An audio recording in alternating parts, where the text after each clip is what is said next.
Hello दोस्तों, connect to exam YouTube channel में आप लोगों का स्वागत है।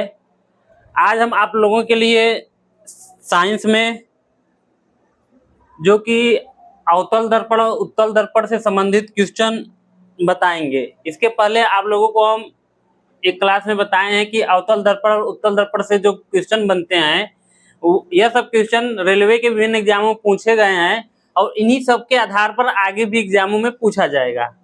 तो चलिए दोस्तों, चलते हैं क्वेश्चन पर। आप लोगों को हम क्वेश्चन के हिसाब से मतलब क्या क्वेश्चन पूछा जा रहा है तो उस हिसाब से आपको क्वेश्चन को हम आप लोगों को कॉन्सेप्ट क्लियर करेंगे। तो चलिए दोस्तों, आज आपका क्वेश्चन देखते हैं क्या पूछा जा रहा है। पहला क्वेश्चन में गोली दर्पणों द्वारा प्रतिबिंब निर्मित करने के लिए फोकस दूरी एफ और वक्रता त्रिज्या आर के लिए सही चिन्ह परिपाटी निम्नलिखित में से कौन सी होगी। तो आप लोग ध्यान दीजिएगा। आप लोग जानते हैं गोली दर्पण दो प्रकार के होते हैं, एक अवतल दर्पण और दूसरा उत्तल दर्पण। तो अवतल दर्पण में आप लोगों का 6 प्रकार का प्रतिबिंब बनता है और उत्तल दर्पण में 2 प्रकार का प्रतिबिंब बनता है। और अवतल दर्पण आप लोग जानते हैं उसमें वास्तविक और आभासी, वास्तविक जहाँ प्रतिबिंब बनता है वहां पे उल्टा प्रतिबिंब बनता है और जहाँ पे आभासी प्रतिबिंब बनता है वहां पे सीधा प्रतिबिंब बनता है। और जब वास्तविक होता है तो वह उल्टा होता है, वास्तविक होता है तो वह उल्टा होता है। तो वास्तविक एक ऋणात्मक चिन्ह को भी बताता है, अगर वास्तविक है तो वह एक उल्टा मतलब ऋणात्मक चिन्ह को बताता है। और आभासी हमेशा एक धनात्मक चिन्ह को बताता है, आभासी हमेशा एक धनात्मक चिन्ह को बताता है। और अवतल दर्पण में कोई भी वस्तु बाईं तरफ रहती है वो हमेशा नेगेटिव रहती है और दाहिने की तरफ हमेशा क्या होता है, पॉजिटिव होता है। तो आप लोग एक फिगर से आप लोग समझने का प्रयास करिए। जैसे ये आपका क्या है, अवतल दर्पण हम बना दिए हैं, ये आपका अवतल दर्पण है।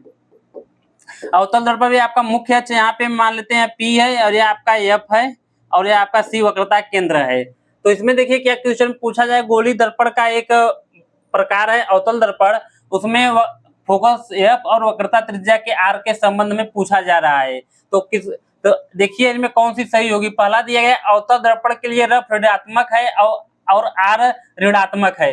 देखिए जो R है वक्रता त्रिज्या यहाँ से लेके यहाँ तक की दूरी को R होता है और यहाँ से यहाँ तक की दूरी आपको F को बताता है। और हमेशा जो वक्रता त्रिज्या होता है वह फोकस का दुगुना होता है। मतलब वक्रता त्रिज्या अगर 1 है, फोकस 1 है तो वक्रता त्रिज्या आपका 2 होगा, मतलब दुगुना होगा। अवतल दर्पण के लिए F ऋणात्मक होगा और वस्तु अगर बाएं, हमेशा जो भी वस्तु बाई प्रतिबिंब बने या वस्तु रखी जाए हमेशा ऋणात्मक होगा और दाहिने तरफ कुछ भी अगर हो वो हमेशा धनात्मक होगा। तो देखिए F और R किधर है, बाई तरफ है, तो ये दोनों हमें यहाँ पता चल रहा है ऋणात्मक है।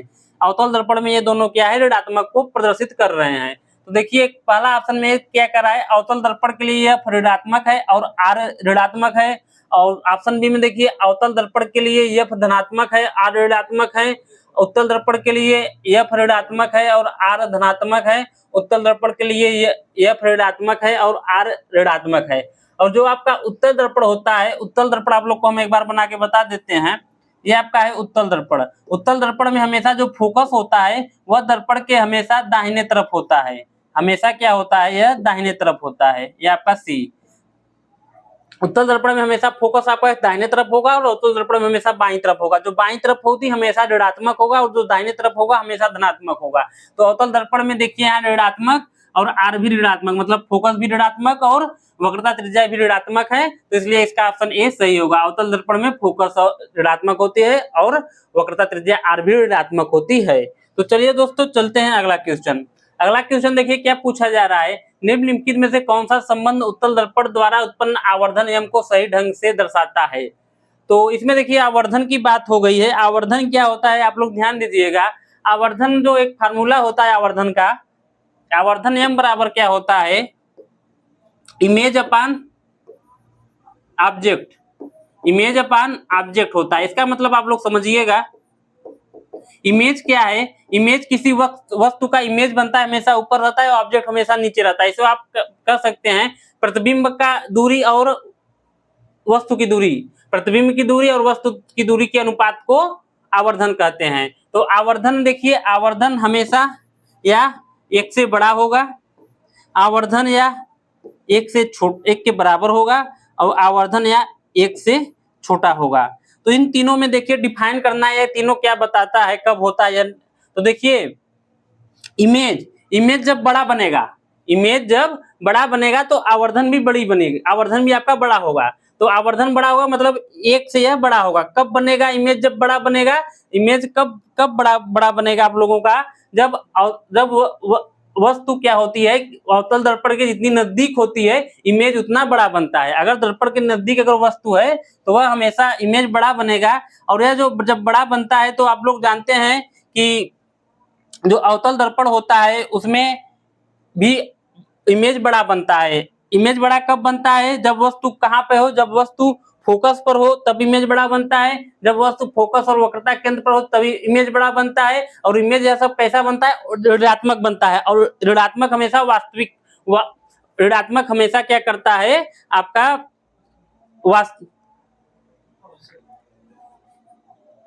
हमेशा जब वस्तु बड़ी होगी तो हमेशा आवर्धन भी क्या होगा? वस्तु का इमेज बड़ा होगा तो आवर्धन भी बड़ा होगा। और उत्तल दर्पण में आप लोग ध्यान दीजिएगा, उत्तल दर्पण में हमेशा इमेज छोटा बनता है। उत्तल दर्पण में हमेशा इमेज क्या होता है? छोटा बनता है। तो आप लोग ध्यान दीजिएगा कैसे, ये आपका उत्तल दर्पण है, इसमें जब भी इमेज बनता है हमेशा छोटा बनता है।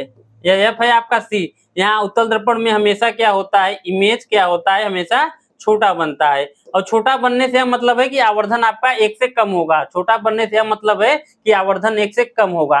केवल यही एक कंडीशन उत्तल दर्पण में फॉलो होता है। अब देखिए इसमें कौन सा ऑप्शन सही होगा?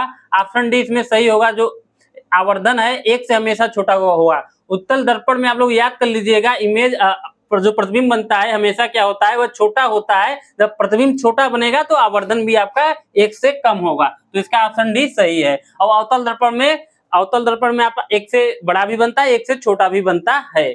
और बराबर कब बनता है? यह हमेशा अवतल दर्पण में ही बनता है, बराबर भी। तो चलिए दोस्तों चलते हैं अगला क्वेश्चन। अगला क्वेश्चन देखिए क्या पूछा जा रहा है कि किसी वस्तु को एक अवतल दर्पण के सामने 12 सेंटीमीटर की दूरी पर रखा गया है तो इसका प्रतिबिंब उसी और 18 सेंटीमीटर की दूरी पर बनता है, तो दर्पण की फोकस दूरी होगी। तो इसमें देखिए अवतल दर्पण की बात की जा रही है। किसकी बात की जा रही है? अवतल दर्पण की।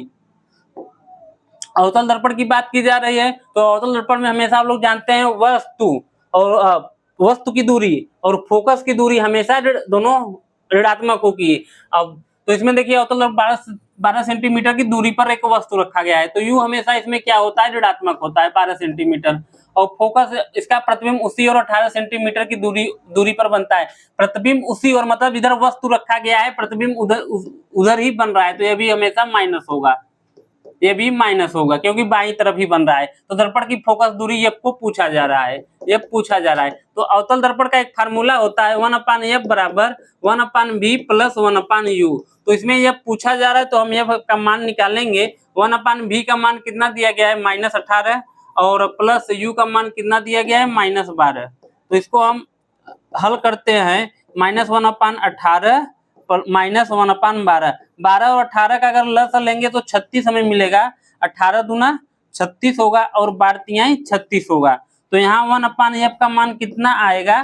-36, -1/36। तो f का मान हमें यहाँ कितना मिल रहा है? -36 मिल रहा है। f का मान हमें यहाँ कितना मिल रहा है? -36 मिल रहा है। तो माइनस हमें यह दर्शाता है कि वस्तु हमेशा किधर है आपकी? फोकस किधर है आपका? फोकस हमेशा दर्पण के बाईं तरफ है।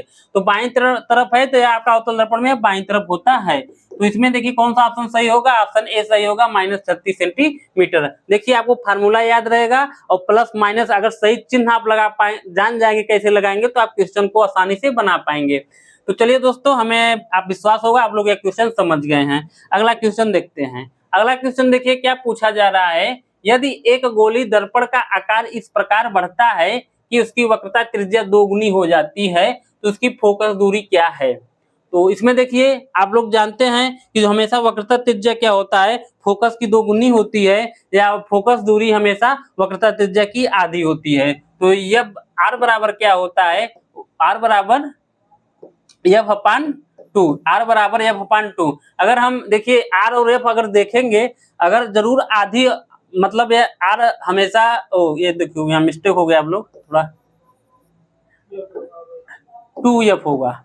जो r होगा हमेशा फोकस दूरी का 2 गुना होगा। तो इसमें देखिए वक्रता त्रिज्या को हम 2 गुनी हो जाती है। वक्रता त्रिज्या क्या कर दे रहे हैं? 2 गुनी कर दे रहे हैं। तो फोकस दूरी इसमें से क्या होगी। तो हम वक्रता अगर त्रिज्या को अगर हम बढ़ा रहे हैं, अब देखिए इसके समानुपाती है, अगर इसको हम एक रेशियो निकालेंगे, मतलब अगर आर बढ़ेगा तो एफ भी बढ़ेगा। अगर आपको आर को हम दुगुना बढ़ा रहे हैं तो एफ भी 2 गुना बढ़ेगा। अगर आर को हम 3 गुना बढ़ा रहे हैं तो एफ भी 3 गुना बढ़ेगा। तो जो मतलब जितना आर बढ़ेगा उससे उतने ही गुने के हिसाब से आपका फोकस दूरी भी एफ भी बढ़ेगा। तो इसमें देखिए फोकस दूरी पूछा जा रहा है, तो इसमें देखिए ऑप्शन आपका डी बनेगा, बढ़कर जो फोकस दूरी है यह भी दोगुनी हो जाएगी। यह सब आपका ऑप्शन गलत है, यह सब आपका क्या है, गलत है। मतलब देखिए समानुपाती होता है, तो इसलिए जितना अगर आर बढ़ेगा उतना एफ भी बढ़ेगा। तो यह आपको याद हो जाना चाहिए कि जो वक्रता त्रिज्या होती है फोकस दूरी की दोगुनी होती है। तो चलिए दोस्तों अगला क्वेश्चन देखते हैं। अगला क्वेश्चन देखिए क्या पूछा जा रहा है, अवतल दर्पण का वक्रता केंद्र डॉट डॉट स्थित होता है। तो देखिए जो अवतल दर्पण का जो वक्रता केंद्र होता है वह कहाँ स्थित होता है, यही पूछा जा रहा है। दर्पण के नीचे, दर्पण के पीछे, दर्पण के ऊपर, दर्पण के सामने। तो अवतल दर्पण में पूछा जा रहा है, तो अवतल दर्पण की बात की जाए, जो परावर्तक तल होता है वह हमेशा सामने को बताता है। अवतल दर्पण आप लोग जानते हैं ऐसे बनता है, ये आपका अवतल दर्पण है। जो परावर्तक और सतह पूछा जाए तो ये आपको सामने बताएगा। तो हमेशा जो अवतल दर्पण होता है, जो आपका क्या पूछा जा रहा है, वक्रता केंद्र यहाँ पर होता है, जो फोकस के से 2 गुना होता है, तो यह कहाँ है, सामने है, मतलब अवतल दर्पण के सामने बताता है। तो अगर यही उत्तल दर्पण पूछा जाता तो उत्तल दर्पण में पीछे हो जाता है, इसलिए इसका ऑप्शन कौन सा सही होगा, ऑप्शन डी सही होगा। तो ये देखिए आप लोग दोस्तों, आरआरबी ग्रुप डी के एग्जाम में क्वेश्चन पूछा गया है। तो दोस्तों अगला क्वेश्चन देखते हैं। अगला क्वेश्चन देखिए क्या पूछा जा रहा है, जब प्रकाश की किरण अवतल दर्पण के ध्रुव पर तिर्यक रूप से आपतित होती है तो परावर्तित किरण डॉट डॉट होगी, सीधे गुजरेगी, कोण आई कोण आर बनाते हुए वापस होगी, आपतित किरण के लंबवत हो जाएगी, बिना विचलन के वापस हो जाएगी। तो देखिए इसमें अवतल दर्पण की बात की जा रही है, क्या कर रही है, अवतल दर्पण की बात की जा रही है। तो चलिए फिगर को हम ड्रा करके आप लोग को बताते हैं। अवतल दर्पण में ध्रुव पर तिर्यक रूप से आपतित होती है, तो यह आपका क्या है, अवतल दर्पण। यह आपका क्या है, अवतल दर्पण। परावर्तक सतह हमेशा अवतल दर्पण दबे हुए भाग से होता है, यह आपका क्या है, मुख्य अक्ष। अब क्या किया जा रहा है कि इसमें ध्रुव पर तिर्यक रूप से आपतित हो रही है। तो आप लोग जानते हैं जब तिर्यक रूप से आपतित होगी तो यह क्या होगा, ये यहाँ से परावर्तित भी होगी और यहाँ से क्या होगी, इधर वापस फिर चली आएगी, फिर यह किरण क्या होगी, वापस चली आएगी। तो यहाँ देखिए आप लोग एक नियम का पालन होता है यहाँ पे, जब कोई अगर आपतित किरण किसी बिंदु पर अगर आप पड़ती है तो वह क्या होती है, फिर परावर्तित हो जाती है। तो आप लोग परावर्तन का नियम पढ़े होंगे कि आपतित किरण और परावर्तित किरण और अभिलंब तीनों एक ही बिंदु पर होते हैं। यह जो आपका मुख्य होता है, मुख्य अक्ष है, यहाँ आपका क्या होता है, यह अभिलंब का काम करता है। तो यहाँ कोण बनेगा आई और यहाँ कोण बनेगा आर। तो यह आपका अभिलंब है, यह आपका आपतित किरण है, यह आपका परावर्तित किरण है। तो यहाँ आप देखिए कौन सा इसमें ऑप्शन बन रहा है, तो सीधे गुजरेगी, ये गलत है। इसमें देखिए कोण आई कोण आर की बनाते हुए वापस होगी, कोण आई कोण आर के बनाते हुए वापस होगी। आई को आपतन कोण और आर को परावर्तन कोण बोलते हैं। यह भी आपका, ये दोनों आपका ऑप्शन गलत हैं। तो हमें आशा विश्वास है कि आप लोग यह भी क्वेश्चन समझ लिए हैं। ऐसे ही क्वेश्चन एग्जाम में भी पूछा जाएगा, इतना हार्ड नहीं पूछा जाता है। अगर आप एक बार समझ जाएंगे तो वो क्वेश्चन क्या होगी, सरल होगा, सरल लगने लगेगा। जब तक आप समझ नहीं पाएंगे वो हमेशा हार्ड ही होता है। तो अगला तो क्वेश्चन देखते हैं दोस्तों। अगला क्वेश्चन देखिए क्या पूछा जा रहा है, वाहन के पार्श्व दर्पण द्वारा निर्मित प्रतिबिंब की प्रकृति किस प्रकार की होगी। तो आप लोग ध्यान दीजिएगा, अगर आप उत्तल दर्पण और अवतल दर्पण का प्रतिबिंब बनना समझ लिए तब आप उसका उपयोग भी समझने में बहुत आसानी होगा। आप लोग जानते हैं हमें कोई भी वस्तु दिखती है, जब आभासी प्रतिबिंब उसका बनता है वही हम लोग के लाइफ में यूज होता है, वह अवतल और उत्तल दर्पण का जो आभासी प्रतिबिंब बनता है। तो अवतल दर्पण में केवल एक ही जगह आभासी प्रतिबिंब बनता है, कब बनता है, जब वस्तु मुख्य अक्ष और फोकस के बीच होती है, तब आपका वहां पे आभासी प्रतिबिंब बनता है। और आभासी प्रतिबिंब बनने पर वहां क्या होता है, वस्तु से वह प्रतिबिंब क्या बनता है, बड़ा बनता है अवतल दर्पण में। यही उत्तल दर्पण की बात की जाए, हमेशा जो आभासी, यहाँ हमेशा आभासी प्रतिबिंब बनेगा, लेकिन वस्तु से हमेशा छोटा बनेगा, वस्तु से हमेशा छोटा बनेगा।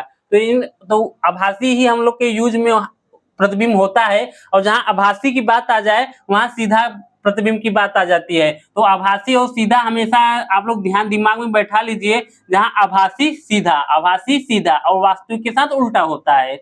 इसमें देखिए जो प्रतिबिंब बनेगा वाहन के पार्श्व दर्पण देखने के लिए, जैसे हम लोग बाइक चलाते हैं या फोर व्हीलर चलाते हैं तो हम बगल वाले इमेज में देखते हैं पीछे की गाड़ियों के, तो हम लोग को आभास ये कभी ये पता है कि वो बड़ी सी गाड़ी हमें एक छोटे से शीशे में कैसे दिखती है। वह किसका कमाल होता है? वह आपके उत्तल दर्पण का कमाल है। वह आपके क्या होता है? उत्तल दर्पण का कमाल है। उत्तल दर्पण क्या करती है? कोई अगर अनंत पर वस्तु है, अनंत पर वस्तु आपको क्या करती है? वह अनंत पर बनी वस्तु को चाहे जितना दूरी हो प्रतिबिंब, वह उसे छोटा कर देती है। वह उसे क्या काम कर देती है? छोटा कर देती है। यहाँ देखिए ये आपका एफ है, यहाँ कहीं वस्तु है, वस्तु आएगी तो यहाँ क्या करेगी? छोटा कर देगी और बिंदु के आकार का बनाएगी। तो यह हमेशा आभासी और सीधी प्रतिबिंब बनता है, इसलिए इसका ऑप्शन डी सही होगा, आभासी और सीधा। यह आप लोग को दिमाग में एकदम बैठ जाना चाहिए। जब भी हम बाइक का या फोर व्हीलर चला रहे हैं तो जो साइड का मिरर होता है उसमें उत्तल दर्पण का उपयोग किया जाता है। तो चलिए दोस्तों चलते हैं अगला क्वेश्चन। अब अगला क्वेश्चन देखिए क्या पूछा जा रहा है, उत्तल दर्पण का प्रयोग किस में किया जाता है। मतलब अभी आप लोग को हम बताए हैं उत्तल दर्पण का प्रयोग किस में किया जाता है। तो ऑप्शन में देखिए वाहनों के रियर व्यू मिरर में, शीशे की खिड़कियां, ऑप्शन सी में मेकअप दर्पण, ऑप्शन डी में कैलिडोस्कोप। तो इसमें देखो वाहनों का जो रियर मिरर होता है, यही आपका ऑप्शन ए सही है। जो उत्तल दर्पण का जो प्रतिबिंब बनता है, अनंत पर प्रतिबिंब को हमेशा छोटा बनाने का काम करती है और छोटी वह जो प्रतिबिंब बनती है तो वह आभासी और सीधा बनती है। वही हम लोग के लाइफ में यूज होता है। तो उत्तल दर्पण का उपयोग कहाँ किया जाता है? वाहनों के रियर व्यू मिरर में इसका उपयोग किया जाता है। और यही अवतल दर्पण की बात की जाए, अवतल दर्पण का भी हम लोग को लाइफ में यूज होता है। तो अवतल दर्पण हमेशा वाहनों के जो हेडलाइट होता है, हेडलाइट में आप लोग देखेंगे कि एक लाइट लगी होती है, उसमें जो परावर्तक सतह चमकीला भाग होता है तो वो अंदर दबा हुआ भाग होता है। वो अंदर दबे हुए भाग को क्या करता है? प्रकाश को एक तरह केंद्रित करता है कि वह प्रकाश जब भी वो बल्ब जले वह एक बिंदु पर केंद्रित हो, हमें बाइक चलाने में रात में आसानी हो, तो वहां उसका उपयोग होता है। लेकिन अगर उत्तल दर्पण की बात की जाए पीछे की वाहनों को देखने के लिए, यह हमें उत्तल दर्पण का उपयोग किया जाता है। चलिए दोस्तों अगला क्वेश्चन देखते हैं। सर्च लाइट का परावर्तक कौन सा है? सर्च लाइट का परावर्तक कौन सा है? ऑप्शन ए उत्तल दर्पण, ऑप्शन बी अवतल दर्पण, ऑप्शन सी बेलनाकार दर्पण, ऑप्शन डी समतल दर्पण। तो अभी आप लोग देखिए एलपी के एग्जाम में क्वेश्चन पूछा गया है, तो आप लोग ध्यान दीजिएगा। जो सर्च लाइट होता है यह अवतल दर्पण का प्रकार है। जो सर्च लाइट है यह आपके अवतल दर्पण का इसमें उपयोग किया जाता है।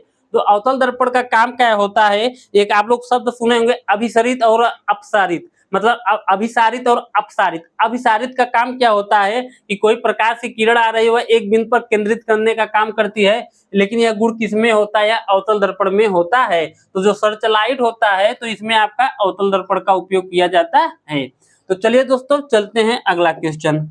अगला क्वेश्चन देखिए क्या पूछा जा रहा है, गोली दर्पण के परावर्तक सतह का केंद्र बिंदु क्या कहलाता है? गोलीय दर्पण के परावर्तक सतह का केंद्र बिंदु क्या कहलाता है? अब देखिए केंद्र बिंदु कौन सा है, आप लोग को हम फिगर से समझाते हैं। जो आपका इसमें केंद्र बिंदु देखिए यह एक प्रकार का गोलीय दर्पण है, और गोलीय दर्पण में कौन सा दर्पण है? यह आपके अवतल दर्पण को बताता है। अवतल दर्पण में यहाँ इस बिंदु की बात की जा रही है। यहाँ किस बिंदु की बात की जा रही है? इस बिंदु, यह बिंदु बात की जाए, यह केंद्र बिंदु। यह क्या है? केंद्र बिंदु। यह केंद्र बिंदु का क्या नाम है, यही पूछा जा रहा है। तो आप लोग ध्यान दीजिए, ऑप्शन को देखिए क्या इसमें कौन सा ऑप्शन आपका होता है। आप लोग देखिए ऑप्शन ए में वक्रता केंद्र। वक्रता केंद्र हमेशा तो यहाँ पे होता है, फोकस पर होता है, और फोकस आपका यहाँ पे होता है। आपका वक्रता केंद्र का आधा फोकस होता है, और मुख्य अक्ष ये जो सीधी लाइन है या मुख्य अक्ष होती है, और इसमें बचा ध्रुव, या आपका यहाँ ध्रुव होता है या पोल होता है। तो इसका ऑप्शन कौन सा सही होगा? ऑप्शन बी सही होगा। जो परावर्तक सतह का केंद्र बिंदु होता है वह आपका पोल होता है, ध्रुव होता है। तो चलिए दोस्तों चलते हैं अगला क्वेश्चन। अब देखिए अगला क्वेश्चन क्या पूछा जा रहा है, वाहनों में अपनी व्यापक दृष्टि क्षेत्र के लिए कौन सा दर्पण पीछे देखने में प्रयोग किया जाता है? देखिए ये क्वेश्चन बार बार एग्जामों में रिपीट हो रहा है कि वाहनों को देखने के पीछे, आप वाहनों को अगर आप पीछे देखेंगे कौन सा दर्पण का उपयोग किया जाता है, तो आप लोग को दिमाग में पहले बैठ जाना चाहिए कि वाहनों को अगर हम दर्पण में देखते हैं तो हमें वस्तु छोटी दिखती है, मतलब बड़ी वस्तु का प्रतिबिंब हमें छोटा बन रहा है, तो वह कहाँ पर बनेगा, वह आपके हमेशा उत्तल दर्पण में बनेगा। कहाँ पर बनेगा? उत्तल दर्पण में बनेगा, और आभासी बनेगा और सीधा बनेगा। और हम लोग को जो और वास्तविक एक वास्तविक और उल्टा होता है एक इमेज, उन सबका हम लोग के लाइफ में उतना उपयोग नहीं है जितना इनका उपयोग होता है आपका आभासी और सीधा। तो इसमें देखिए आपका कौन सा ऑप्शन सही होगा? ऑप्शन ए सही होगा। लेकिन आप लोग जानते हैं होंगे कि आभासी सीधा प्रतिबिंब अवतल दर्पण में भी बनता है। आभासी सीधा प्रतिबिंब अवतल दर्पण में भी बनता है, लेकिन वहां पे क्या होता है, वहां पे प्रतिबिंब बड़ा बनता है, वस्तु आपकी छोटी होती है, वहां पे वस्तु आपकी छोटी होती है, प्रतिबिंब बड़ा बनता है, इसलिए इसमें आपका अवतल दर्पण नहीं होगा, आपका उत्तल दर्पण होगा। तो चलिए दोस्तों चलते हैं अगला क्वेश्चन। अगला क्वेश्चन देखिए क्या पूछा जा रहा है, एक उत्तल दर्पण के सामने कोई वस्तु रखी हुई है तो किस प्रकार का प्रतिबिंब बनेगा। जब उत्तल दर्पण की बात आ जाए तो आप लोग को दिमाग में तुरंत बैठ जाना चाहिए आभासी सीधा, और कुछ नहीं, पहले आभासी सीधा तो आप लोग याद ही कर लीजिए। तो देखिए उत्तल दर्पण में सामने कोई वस्तु रखी हो, किस प्रकार का प्रतिबिंब बनेगा। तो प्रकाश ऑप्शन ए में क्या दिया है, प्रकाशीय केंद्र सी पर आभासी वस्तु के समान आकार का सीधा प्रतिबिंब बनता है। तो उत्तल दर्पण में वस्तु के समान आकार का प्रतिबिंब कभी बनेगा ही नहीं बनेगा, तो इसलिए इसका ऑप्शन एक गलत है। और देखिए ऑप्शन बी में क्या दिया गया है, ध्रुव और फोकस के बीच, देखिए क्या है, ध्रुव और फोकस के बीच आभासी सीधा और छोटा प्रतिबिंब बनेगा। तो और ऑप्शन सी में देखिए पहले आप लोग प्रकाशिक केंद्र सी और फोकस एफ के मध्य वास्तविक और विपरीत छोटा प्रतिबिंब बनेगा। तो ये देखिए वास्तविक और विपरीत की बात की जाए, ये तुरंत इसको हटा दीजिए, यह आपका गलत है। अब ऑप्शन सी में देखिए फोकस एफ पर आभासी सीधा और छोटा प्रतिबिंब बनेगा। अब देखिए इन्हीं दो ऑप्शनों में आपका आंसर होगा कि ध्रुव और फोकस के बीच आभासी सीधा छोटा प्रतिबिंब बनेगा, फोकस एफ पर आभासी सीधा छोटा प्रतिबिंब बनेगा। अब वस्तु कहाँ रखी गई है, उत्तल दर्पण के सामने कोई वस्तु रखी हुई और किस प्रकार का प्रतिबिंब बनेगा। तो इसमें देखिए जब कोई वस्तु रखी जाती है तो वह ध्रुव और फोकस के बीच बनेगा, इसलिए इसका ऑप्शन बी सही होगा। अगर बात की जाए फोकस पर कब बनता है, जब वस्तु अनंत पर रखी जाती है तब हमेशा प्रतिबिंब आपका फोकस पर बनेगा, सीधा बनेगा और छोटा प्रतिबिंब बनेगा। और जब वस्तु जैसे ये देखिए आपका हम बना देते हैं फिगर से, समझिए आप लोग एक बार, ये आपका क्या है, ये आपका अवतल दर्पण है, उत्तल दर्पण है। उत्तल दर्पण में अगर वस्तु, ये आपका एफ है, ये आपका सी है, अगर आपकी वस्तु अनंत पर रखी जाएगी तो यहाँ हमेशा फोकस पर बनेगा, यहाँ हमेशा फोकस पर बनेगा। तो इसमें देखिए अनंत की बात नहीं की जा रही है, और अगर यहीं पर यहाँ पे अगर अनंत की बात नहीं की गई और इधर कहीं और रखी गई, और इधर कहीं वस्तु और कहीं रखी गई, तो वह आपका प्रतिबिंब, जैसे वस्तु अगर अनंत और ध्रुव के बीच रखी गई, तो वह आपका प्रतिबिंब हमेशा आपके इधर, हमेशा ये इधर कहीं यहीं पे बनेगा। तो इसलिए इसका ऑप्शन कौन सा सही होगा, ऑप्शन बी सही होगा। तो चलिए दोस्तों चलते हैं अगला क्वेश्चन देखिए क्या पूछा जा रहा है, गोलाकार दर्पण जिसकी परावर्तक सतह बाहर की ओर उभरी हुई होती है कहलाता है। तो देखिए जो गोली दर्पण होता है वह दो प्रकार का होता है, एक अवतल दर्पण, एक उत्तल दर्पण। तो इन फिगर को हम बनाते हैं, आप लोग फिगर से समझिए पहले। तो यह आपका होता है अवतल दर्पण और यह आपका होता है उत्तल दर्पण। तो इसमें देखिए जो परावर्तक सतह है बाहर की ओर होता है। तो देखिए जो अवतल दर्पण होता है, आपका अवतल दर्पण है, इसमें जो बाहर जिसमें परावर्तक सतह होता है वह दबे हुए भाग से होता है। तो और जो उत्तल दर्पण होता है इसमें परावर्तक सतह क्या होता है, उभरे हुए भाग से होता है, मतलब बाहर भाग से होता है। इसलिए इसका ऑप्शन कौन सा सही होगा, इसका ऑप्शन सी सही होगा, उत्तल दर्पण। मतलब जो परावर्तक सतह है वह बाहर की ओर होगा और अवतल दर्पण में जो परावर्तक सतह है वह अंदर की तरफ से होता है। और देखिए आपके आरआरबी ग्रुप डी में भी क्वेश्चन पूछा गया है। तो चलिए दोस्तों चलते हैं अगला क्वेश्चन। आप लोगों को अगर साइंस जहाँ पूछा जा रहा है रेलवे में, तो इसमें प्रकाश चैप्टर एक इम्पोर्टेंट चैप्टर है, वहां से अगर आप टेस्ट लगाएंगे तो एक या दो क्वेश्चन प्रकाश से आना ही आना है, या प्रकाश के उपयोग या उत्तल और अवतल दर्पण या लेंस के क्वेश्चन आ जाएंगे। तो अगला क्वेश्चन देखते हैं क्या पूछा जा रहा है, यदि एक वास्तविक वस्तु का प्रतिबिंब बनाने के लिए उत्तल दर्पण का उपयोग किया जाता है। एक वास्तविक वस्तु का प्रतिबिंब बनाने के लिए उत्तल दर्पण का उपयोग किया जाता है, तो निम्नलिखित में से कौन सा कथन गलत है? इसमें से कौन सा कथन गलत है? तो जो इसमें देखिए उत्तल दर्पण की बात की जा रही है, जब उत्तल दर्पण की बात की जा रही है तो आपको दिमाग में बैठ जाना चाहिए आभासी सीधा प्रतिबिंब। कैसा प्रतिबिंब बनेगा? आभासी और सीधा प्रतिबिंब बनेगा, और हमेशा वस्तु से छोटा प्रतिबिंब बनेगा।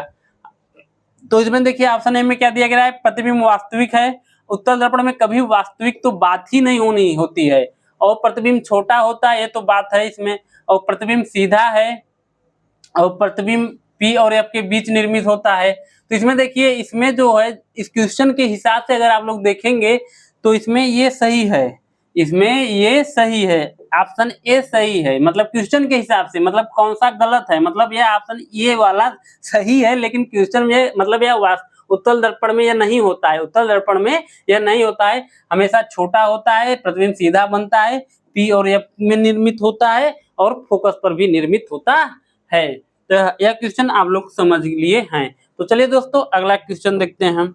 अगला क्वेश्चन देखिए क्या पूछा जा रहा है। किसी दर्पण की फोकस लंबाई प्लस 15 सेंटीमीटर है तो यह है समतल दर्पण, अवतल दर्पण, उत्तल दर्पण, डबल लेंस। चलिए अच्छा क्वेश्चन को हल करते हैं। तो इसमें फोकस लंबाई यह कितना दिया गया है? 15 प्लस 15 दिया गया है। जब फोकस लंबाई प्लस की बात की जा रही है तो यह फोकस किधर स्थित है? हमेशा वस्तु के दाहिने तरफ, दर्पण के दाहिने तरफ स्थित है। और दाहिने तरफ कब स्थित होगा? यह आपके उत्तल दर्पण में स्थित होता है। दाहिने तरफ कब स्थित होता है? यह आपके उत्तल दर्पण में स्थित होता है। तो इसलिए हमेशा इसका ऑप्शन सी सही होगा। और अवतल दर्पण में बात की जाए तो यह जो फोकस लंबाई होता है यह माइनस में होता है, यह यहाँ माइनस में लग जाएगा। अगर प्लस आ जाता है तो आपका उत्तल दर्पण होता है। यह देखिए आपके आरआरबी ग्रुप डी के एग्जाम में क्वेश्चन पूछा गया है। अब अगला क्वेश्चन देखते हैं। किसी वस्तु को मुख्य फोकस पर रखने पर अभिसारी दर्पण द्वारा निर्मित प्रतिबिंब का आकार होता है। तो आप लोग ध्यान दीजिए, किसी वस्तु को मुख्य फोकस पर रखने पर अभिसारी दर्पण की बात की जाए तो अभिसारी दर्पण कहाँ बनता है? अभिसारी दर्पण आपका अवतल दर्पण है कि उत्तल दर्पण है? जो आपका अवतल दर्पण है यह आपका अभिसारी दर्पण है, और जो आपका उत्तल दर्पण है यह अपसारी दर्पण है। अभिसारी दर्पण यह बताता है जब प्रकाश किरणें परावर्तित होती हैं तो वह हमेशा फोकस से होकर जाती है अपसारी दर्पण में, और अपसारी दर्पण में जब प्रकाश की किरण क्या होती है? परावर्तित होती है, वो फैल जाती है। वह क्या करती है? फैल जाती है अपसारी दर्पण में। तो इसमें देखिए मुख्य फोकस पर रखने पर अभिसारी दर्पण निर्मित प्रतिबिंब का आकार, मतलब अगर फोकस पर रखी जा रही है तो यह अभिसारी दर्पण समय यहाँ पता चल गया। अवतल दर्पण की बात की जा रही है। किसकी बात की जा रही है? अवतल दर्पण की बात की जा रही है। और अवतल दर्पण की बात करते वक्त क्या किया जा रहा है? मुख्य फोकस पर क्या रखी जा रही है? वस्तु रखी जा रही है। मतलब यह पर क्या रखी जा रही है? वस्तु रखी जा रही है। तो उसका प्रतिबिंब कैसा बनेगा? ऑप्शन ए अत्यधिक आवर्धित होगा, ऑप्शन बी धुंधला होगा, ऑप्शन सी समान आकार का होगा, ऑप्शन डी बिंदुओं के रूप में होगा। जो आवर्धित की बात की, मतलब आवर्धित मतलब बड़ा, आवर्धित मतलब क्या होता है? बड़ा होता है। तो आप लोग को दिमाग में क्वेश्चन आप तो बैठ ही गया होगा। अगर वस्तु फोकस पर रखी गई तो हमेशा प्रतिबिंब कैसा बनता है? प्रतिबिंब आपका अनंत पर बनता है। अगर वस्तु फोकस पर रखी गई हो तो प्रतिबिंब आपका अनंत पर बनता है, और जब वस्तु अनंत पर है तो हमेशा प्रतिबिंब आपका फोकस पर बनेगा। और जब वस्तु अनंत पर, जब इसमें वस्तु कहाँ रखी गई है? फोकस की तरफ रखी गई है, और फोकस की तरफ रखी गई है तो दर्पण के नजदीक रखी गई है। दर्पण के नजदीक रखने के बाद तो प्रतिबिंब आपका हमेशा अनंत पर बनेगा। जब दूर प्रतिबिंब बनता है हमेशा क्या होता है? वस्तु से बड़ा प्रतिबिंब बनता है। हमेशा वस्तु से क्या होता है? बड़ा प्रतिबिंब बनता है। तो यह ऑप्शन ए आपका सही होगा। अत्यधिक आवर्धित मतलब बड़ा को डिनोट करता है, इसलिए इसका ऑप्शन ए सही होगा। तो आप लोग फिगर से एक बार समझ लीजिए। फिगर से आप लोग को हम बता देते हैं। ये आपका अवतल दर्पण है। ये आपका यहाँ पे कोई फोकस एफ है, यहाँ पे कोई वस्तु रखी गई है। यहाँ पे क्या रखी गई है? वस्तु रखी गई है। जब यहाँ पे वस्तु रखी जाएगी तो यहाँ पे क्या होता है? यह परावर्तित होने के बाद जब फोकस से इधर चली जाएगी, और एक किरण यह हमेशा सी है। जब कोई किरण वक्रता केंद्र से होकर जाती है तो वह क्या होता है? वह सीधे निकल जाती है। मतलब वक्रता केंद्र से जाएगी तो वह वक्रता केंद्र से ही होकर निकल जाएगी वापस। तो यहाँ देखिए कहीं इधर अनंत पे जाके यह प्रतिबिंब बनता है तो फोकस और हमेशा आवर्धित और बड़ा बनता है, इसलिए इसका ऑप्शन ए सही है। तो यह भी आप लोग क्वेश्चन समझ गए हैं। तो क्वेश्चन देखिए समझ तभी पाएंगे जब आपको अवतल और उत्तल लेंस से दर्पण से संबंधित आपको उसको इमेज कैसे बनते हैं यह सब मालूम होगा तब। अगला क्वेश्चन देखते हैं दोस्तों। अगला क्वेश्चन देखिए क्या पूछा जा रहा है। एक वस्तु को एक अवतल दर्पण के सामने उसके फोकस बिंदु और वक्रता केंद्र के बीच स्थित एक बिंदु पर रखा गया है तो निर्मित होने वाली छवि होगी। अब इसमें किसकी बात की जा रही है? अवतल दर्पण की बात की जा रही है। अवतल दर्पण के सामने उसके फोकस बिंदु और वक्रता केंद्र के बीच स्थित है। एक अवतल दर्पण है और अवतल दर्पण के सामने एक वस्तु रखी गई है। आप लोग जानते हैं वस्तु हमेशा बाईं तरफ रखी जाती है, वस्तु हमेशा बाईं तरफ रखी जाती है। और कहाँ रखी गई है वस्तु? फोकस बिंदु और वक्रता केंद्र। आप लोग फिगर से समझिए, यह आपका क्या है? अवतल दर्पण है, आपका P है, यह आपका F है, यह आपका C है। अब वस्तु कहाँ रखी गई? फोकस और वक्रता केंद्र, इन दोनों के बीच में आपकी कहीं इधर कहीं वस्तु रखी गई है। इधर कहीं आपकी क्या रखी गई है? वस्तु रखी गई है। तो बीच एक बिंदु पर रखा तो निर्मित होने वाला छवि कैसा बनेगा? तो आप लोग ध्यान दीजिएगा, जब अवतल दर्पण की बात आ जाती है तो वह हमेशा प्रतिबिंब वास्तविक बनता है। जब प्रतिबिंब वास्तविक बनता है तो उल्टा बनता है, तो ये तो डी ऑप्शन गया। और यह सीधा तो प्रतिबिंब बनेगा नहीं, उल्टा बनेगा, यह भी ऑप्शन ए गया। और अब इसको आप फिगर से पहले समझिए, दो ऑप्शन तो हम निगलेक्ट कर गए हैं, आभासी और उल्टा। और जब अब प्रतिबिंब अवतल दर्पण में आभासी प्रतिबिंब भी बनता है, तो वह कब कंडीशन बनता है? जब प्रतिबिंब फोकस और ध्रुव के बीच वस्तु रखी जाती है। तो फोकस और ध्रुव के बीच रखी नहीं गई है तो यह भी आपका ऑप्शन ये गलत है, तो इसका ऑप्शन सी सही होगा। अब फिगर से समझिए, अब वस्तु फोकस और वक्रता केंद्र के बीच रखी गई है तो अवतल दर्पण परावर्तक सतह से परावर्तक होगी तो हमेशा फोकस से होकर यह निकल जाएगी। और आपका इसमें जो प्रतिबिंब बनता है, अगर देखा जाए प्रतिबिंब आपका अनंत और वक्रता केंद्र के बीच बनेगा, अनंत और वक्रता केंद्र के बीच बनेगा। कोई अगर कोई प्रकाश की किरण फोकस से होकर आती है तो परावर्तक सतह का मुख्य अक्ष के समांतर निकल जाएगी, प्रतिबिंब कहीं इधर आपका बनेगा। और प्रतिबिंब हमेशा कैसा बनेगा? वस्तु से बड़ा प्रतिबिंब यहाँ पे बनता है। और आपका ऑप्शन सी सही है, वास्तविक और उल्टी प्रतिबिंब बनती है। चलिए दोस्तों, यह भी आप समझ लिए हैं। अब अगला क्वेश्चन देखिए, अगला क्वेश्चन क्या पूछा जा रहा है। तो जो भी क्वेश्चन इसमें देखिए, कुछ क्वेश्चन लाइफ रिलेटेड यूजेज हैं उत्तल और अवतल दर्पण के। तो अब देखिए, लाइफ में यूज होता है दंत चिकित्सक। अगर आप दंत चिकित्सक के पास जाएंगे तो वह दर्पण का उपयोग करता है आपके दांत को देखने के लिए, क्योंकि हम लोग के दांत पूरी तरह से हम लोग अगर नहीं, कोई डॉक्टर वह देख नहीं पाता है, जो दंत चिकित्सक है वह दांत को देख नहीं पाता है, तो इसलिए वह छोटा सा एक ऐसे आप लोग देखेंगे तो ऐसा एक वह लिया रहेगा, यहाँ इस छोटे में उसका एक दर्पण लगा रहता है। तो वह कैसा दर्पण होता है? अवतल दर्पण का उपयोग करते हैं। वह कैसा दर्पण का उपयोग करते हैं? अवतल दर्पण का उपयोग करते हैं। अब अवतल दर्पण क्यों उपयोग करते हैं? अब आप लोग समझिए यहाँ पे बात। उत्तल दर्पण क्यों नहीं उपयोग होता है? इसका कारण, उत्तल दर्पण इसलिए उपयोग नहीं होता है क्योंकि वह कितनी भी बड़ी वस्तु हो वह हमेशा छोटा प्रतिबिंब बनाता है। उत्तल दर्पण हमेशा छोटा प्रतिबिंब बनाता है। और आपका अवतल दर्पण क्या होता है? बड़ा प्रतिबिंब बनाता है, छोटा प्रतिबिंब बनाता है, लेकिन आभासी प्रतिबिंब हमेशा उसमें बड़ा बनता है। जो अवतल दर्पण होता है उसमें आभासी प्रतिबिंब बड़ा बनता है, इसलिए अवतल दर्पण का उपयोग किया जाता है। और आभासी प्रतिबिंब बनेगा और बड़ा बनेगा। तो आभासी और प्रतिबिंब बड़ा कहाँ आपको ऑप्शन में दिख रहा है? ऑप्शन डी में आपको दिख रहा है, आभासी और बड़ा। ये तो वास्तविक बनेगा ही नहीं आपका। तो आप लोग यहाँ दोस्तों ध्यान दीजिएगा, जो अवतल दर्पण का उपयोग क्यों होता है, तो आप लोग को हम फिगर ड्रा करके बताते हैं। ये देखिए आपका क्या है? अवतल दर्पण है। यह आपका क्या है? अवतल दर्पण। अवतल दर्पण में जो परावर्तक सतह होता है अंदर के दबे भाग से होता है। यह आपका P है, यह आपका F है। वस्तु कहाँ पे रखी गई है? फोकस और ध्रुव के बीच रखी गई है। अगर वस्तु जितनी नजदीक रखी जाएगी प्रतिबिंब उसका उतना बड़ा बनेगा। वस्तु दर्पण परावर्तक दर्पण के जितनी नजदीक है प्रतिबिंब उतना बड़ा। अब वस्तु यहाँ पे रखी है तो प्रतिबिंब आपका कहाँ बनेगा?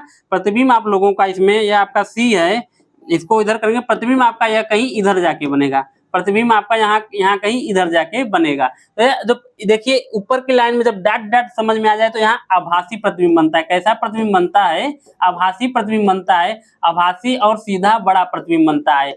देखिए दांत, जब डॉक्टर अब जो लेंस का यूज करते हैं, हम लोग के दांत बड़ा मतलब दांत को बड़े आकार में देखने के लिए अवतल दर्पण का उपयोग करते हैं। आभासी और बड़ा प्रतिबिंब बनता है। और हम लोग के जो लाइफ में रिलेट होता है वो हमेशा आभासी प्रतिबिंब का उपयोग होता है। चलिए दोस्तों, ये आप लोग समझ लिए होंगे। अगला क्वेश्चन देखते हैं।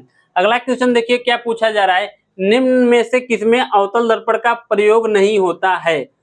अब देखिए इसमें अवतल दर्पण का प्रयोग कहाँ नहीं होता है। Option A search light, option B सौर भट्टी, ऑप्शन सी पृष्ठदर्शी दर्पण, ऑप्शन डी गाड़ी की हेडलाइट। तो इसमें आप लोग ध्यान दीजिएगा अवतल दर्पण का उपयोग कहाँ नहीं किया जाता है। अब देखिए जो सर्च लाइट होता है, सर्च लाइट में अवतल दर्पण का उपयोग किया जाता है। सौर भट्टी में भी अवतल दर्पण का उपयोग किया जाता है। और गाड़ी की हेडलाइट, गाड़ी की हेडलाइट, आप गाड़ी की जो हेडलाइट होती है, हेडलाइट मतलब जहाँ पे गाड़ी अब रात में चलाते हैं तो वहाँ बल्ब लगाते हैं, उससे प्रकाश निकलता है। तो हेडलाइट का क्यों उपयोग किया जाता है? आप लोग उसमें देखेंगे चमकीला चमकीला एक चांदी कलर का देखेंगे, उसमें दबा हुआ भाग होता है। तो वहां क्या करती है, वो प्रकाश को अभिसरित करती है, इसलिए गाड़ी की हेडलाइट में इसका उपयोग किया था। किसमें नहीं किया? पृष्ठदर्शी दर्पण। और पृष्ठदर्शी दर्पण क्या है? पृष्ठदर्शी दर्पण हमेशा कहाँ उपयोग है, या आपके जब बाइक की देखेंगे, बाइक चलाते वक्त आप रियर इमेज में देखेंगे जो कांच होता है, कांच में आप लोग जब देखेंगे तो आप पीछे की वस्तु को, बड़ी गाड़ी को देखते हैं, तो वह आपका क्या होता है? पृष्ठदर्शी दर्पण। और इसका उपयोग कहाँ पे होता है? आपका उत्तल दर्पण होता है। कौन सा इसमें उपयोग किया जाता है दर्पण?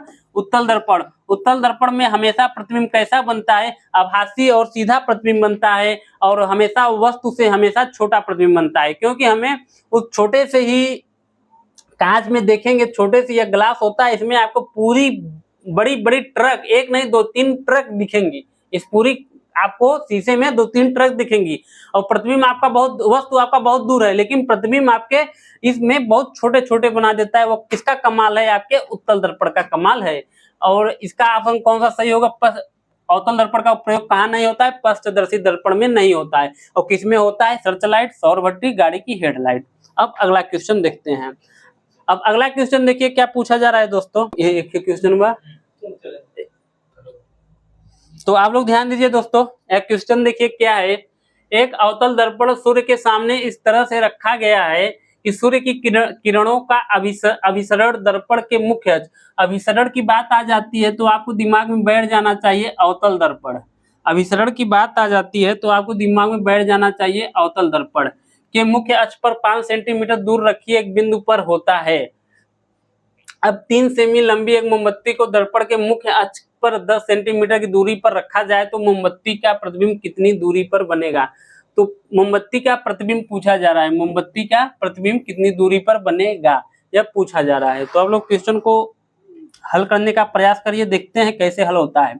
अब अवतल दर्पण के सूर्य के सामने इस तरह रखा गया है कि सूर्य की किरणों का अभिसरण दर्पण के मुख्य अक्ष पर 5 सेंटीमीटर दूर एक बिंदु पर होता है। अब अभिसरण का होने का मतलब यह है कि वहां पे प्रतिबिंब बन रहा है। अब यदि 3 सेंटीमीटर मोमबत्ती के दर्पण के मुख्य अक्ष पर 10 सेंटीमीटर की दूरी पर रखा जाए, आप लोग ध्यान दीजिए दोस्तों, जो अभिसरण दर्पण के मुख्य अक्ष पर 5 सेंटीमीटर दूर एक बिंदु पर होता है, मतलब एफ का मान है आपका, जो एफ का मान है कितना है? 5 सेंटीमीटर। और यह हमेशा अवतल दर्पण में बाईं तरफ होता है, यह हमेशा माइनस में होगा। और मुख्य अक्ष से 10 सेंटीमीटर दूरी पर यह मोमबत्ती रखी गई है। कितनी दूर रखी गई है? 10 सेंटीमीटर। तो यू का मान कितना है? -10 सेंटीमीटर रखा गया है। और मोमबत्ती का प्रतिबिंब कितनी दूरी पर बनेगा, मतलब भी पूछा जा रहा है, भी आपकी प्रतिबिंब बनाता है। तो आप लोग दर्पण का फार्मूला जानते हैं, 1/f बराबर 1/v प्लस 1/u। अब 1/f का मान देखिए कितना दिया गया है, यहाँ रखेंगे -5 बराबर 1/v प्लस 1/u का मान कितना है? -10 है। तो यहाँ आप 1/v का अगर करेंगे तो आपका यहाँ पे क्या होगा, आप लोग ध्यान दीजिएगा, ये देखो माइनस है तो प्लस, ये 1/10 हो जाएगा, -1/5। तो ये क्या हो जाएगा? 10 लस लेंगे तो 1 - 5 दूनी 10, तो आपका -1/10 होगा। तो जो भी का मान आपका आएगा, भी का मान -10 सेंटीमीटर आएगा। भी का मान कितना आ जाएगा? -10 सेंटीमीटर आएगा। अब 10 सेंटीमीटर आने का माइनस का बाद अब माइनस आ गई तो यह प्रतिबिंब किधर बन रहा है? यह अवतल दर्पण के बाईं तरफ ही प्रतिबिंब बन रहा है। और जब बाईं तरफ बन रहा है तो वह वास्तविक बन रहा है। वास्तविक बनने के साथ वह उल्टा प्रतिबिंब बन रहा है। तो इसमें देखिए ऑप्शन सी आपका सही होगा, 10 सेंटीमीटर।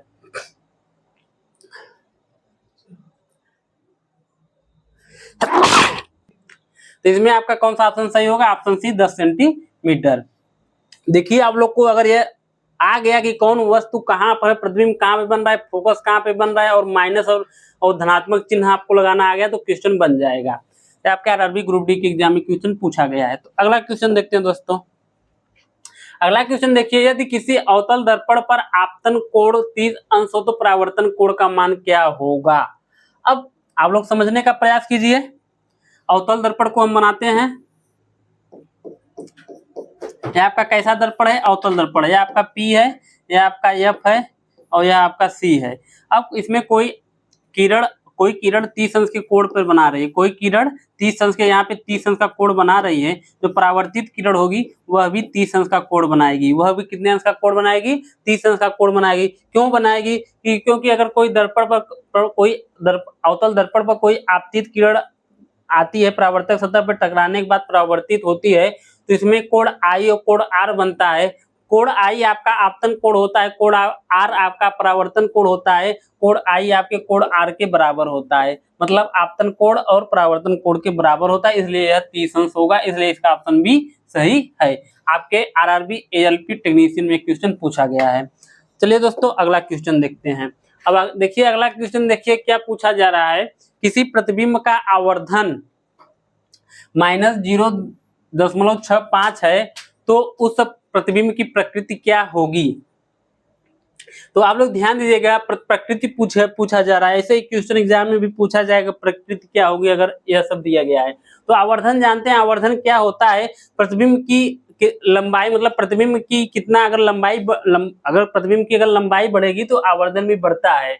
प्रतिबिंब की लंबाई वस्तु की लंबाई का अनुपात हमेशा आवर्धन होता है। m बराबर क्या होता है? I/O होता है। और इसमें देखिए क्या दिया गया है? माइनस दिया गया है। माइनस देने का मतलब यह है कि वह, आप लोग जानते हैं, जब पॉजिटिव यह दर्शाता है कि हमेशा आभासी प्रतिबिंब होगा, और माइनस हमेशा कैसा दर्शाता है कि वह वास्तविक प्रतिबिंब होगा। तो इसमें देखिए आपका, और जब m जो आवर्धन है यह 1 से क्या है? छोटा है। यह 1 से क्या है? छोटा है, मतलब इसमें प्रतिबिंब कैसा बन रहा है? प्रतिबिंब आपका इसमें छोटा बन रहा है। प्रतिबिंब आपका इसमें प्रतिबिंब आपका 1 से क्या है? इसमें छोटा है। आवर्धन इसमें क्या है आपका? 1 से छोटा है। 1 से छोटा है। 1 से छोटा होने का मतलब यह है कि प्रतिबिंब जो है वह वस्तु से क्या है? छोटी है। मतलब प्रतिबिंब जो है वह वस्तु आपकी बड़ी है और प्रतिबिंब आपकी छोटी है। तो छोटा कब होगा आपका? जब वस्तु आपके जितनी दूर रखी जाएगी। अगर अनंत पर रखी जाएगी तो वह आपकी प्रतिबिंब आपकी क्या होगी? दो कंडीशन में होता है। मान लीजिए वस्तु अगर अनंत पर रखी गई है तब छोटा होता है। अनंत पर रखी गई है तो प्रतिबिंब हमेशा कैसा बनता है? छोटा बनता है। और अनंत और वक्रता केंद्र के बीच रखी जाती है तब जाके भी प्रतिबिंब आपका छोटा बनता है। अनंत और वक्रता केंद्र के बीच, अनंत और C के बीच मतलब देखी जाए तब भी प्रतिबिंब आपका छोटा बनता है। यहाँ पे और छोटा वास्तविक बनता है और उल्टा बनता है। तो इसमें देखिए वास्तविक और सीधा तो बात ही मत करिए, क्योंकि प्रतिबिंब सीधा में बड़ा बनता है, ये तो होगा नहीं। और आभासी और सीधा और बड़ा, क्योंकि माइनस है तो यह आभासी भी नहीं होगा। अब वास्तविक उल्टा बड़ा, अब देखिए प्रतिबिंब यह 1 से छोटा है तो बड़ा है तो यह भी नहीं होगा, इसलिए छोटा उल्टा वास्तविक, इसलिए इसका ऑप्शन डी सही होगा। जो अगर माइनस किसको डिनोट कर रहा है? वास्तविक को डिनोट कर रहा है। और 1 से छोटा है तो वह हमेशा, मतलब प्रतिबिंब क्या हो रहा है? वह छोटा बन रहा है। प्रतिबिंब छोटा बन रहा है और वास्तविक किसको बताता है? उल्टा को बताता है। वास्तविक हमेशा उल्टा को बताता है। यह आपके आरआरबी ग्रुप डी 2022 के एग्जाम में पूछा गया है। अगला क्वेश्चन देखते हैं दोस्तों। अभी आप लोगों को कितना क्वेश्चन है? 2 और क्वेश्चन है, तो 2 क्वेश्चन और जल्दी से आप लोग को हम बता देते हैं। यह जितने भी क्वेश्चन है एकदम इंपॉर्टेंट क्वेश्चन है, आपका एग्जाम कहीं ना कहीं फिर से देखने को मिलेगा। वस्तु के प्रतिबिंब की ऊंचाई से वस्तु की ऊंचाई का अनुपात कहलाता है। तो जो आवर्धन होता है, आपका जो आवर्धन होता है, आवर्धन जो प्रतिबिंब की मतलब आई हमेशा इमेज बताता है, ओ ऑब्जेक्ट, प्रतिबिंब की ऊंचाई और वस्तु की ऊंचाई का अनुपात क्या होता है, आवर्धन होता है, या देखिए आवर्धन भी बोला जाता है दर्पण में, इसलिए इसका ऑप्शन आवर्धन कहां दिख रहा है, डी में दिख रहा है, इसलिए इसका ऑप्शन डी सही होगा। दर्पण सूत्र आप लोग जानते हैं 1/f बराबर 1/v प्लस 1/u। तो यह दो फार्मूला आप लोग को याद हो जाना चाहिए। चलिए दोस्तों अगला क्वेश्चन देखते हैं। अगला क्वेश्चन देखिए दोस्तों क्या पूछा जा रहा है, 1.2 सेंटीमीटर, इसमें न्यूमेरिकल है, थोड़ा सा न्यूमेरिकल आप लोग को हम बता देते हैं।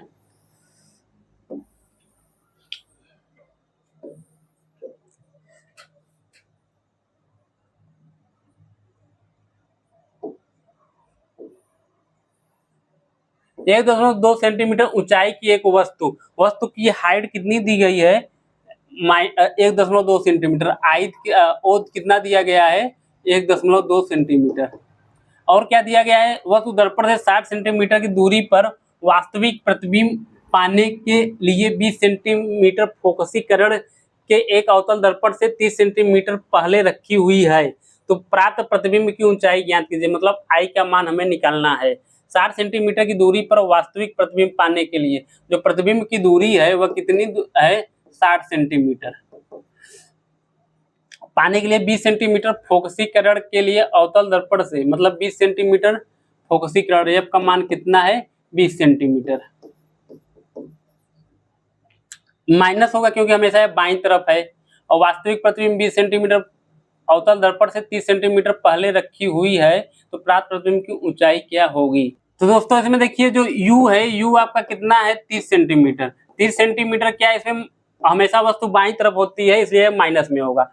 और जो आपका प्रतिबिंब भी वास्तविक है, वास्तविक हमेशा निगेटिव को दर्शाता है, यहाँ भी आपकी जो प्रतिबिंब की जो दूरी है यह भी माइनस में है।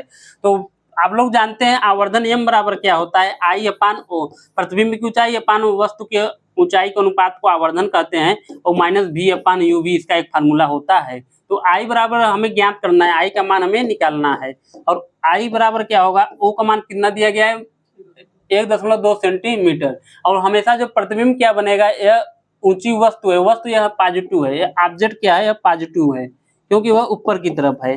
आपका -v कितना दिया गया है, -60 सेंटीमीटर, और आपकी जो u है, u आपका -30 सेंटीमीटर। तो यहाँ आप लोग देखेंगे तो यहाँ आपका जो ये माइनस माइनस तो प्लस हो जाएगा, तो I बराबर हमें यहाँ क्या मिलेगा, 60 इंटू 1.2 अपान माइनस आपका है -30।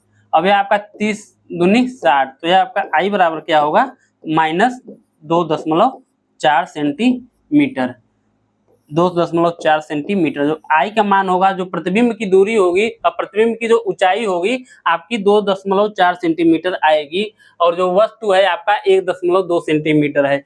तो हमें यहाँ यह पता चल रहा है कि वस्तु आपकी क्या है, छोटी है, और प्रतिबिंब आपका बड़ा बन रहा है, प्रतिबिंब आपका बड़ा बन रहा है। और प्रतिबिंब आपका बड़ा कब बनता है, जब वस्तु अनंत और वक्रता केंद्र के बीच में हो। तो इसका ऑप्शन कौन सा सही होगा, ऑप्शन ए सही होगा। तो आपका क्वेश्चन यहीं पे खत्म होता है। तो ऐसे ही हम आप लोगों को एक नए सीरीज में हर एक नए दिन ऐसे ही आप लोगों को PYQ क्वेश्चन लाएंगे, और आप लोग अगर हमारे इस चैनल को कनेक्ट टू एग्जाम को अगर आप लोग नए दोस्तों लोग हों तो प्लीज सब्सक्राइब और शेयर जरूर करिए, क्योंकि यह आपके एग्जाम के लिए एकदम मोस्ट पावरफुल क्वेश्चन है। तो चलिए दोस्तों चलते हैं, मिलते हैं एक नए क्लास में एक नए जोश के साथ। जय हिंद।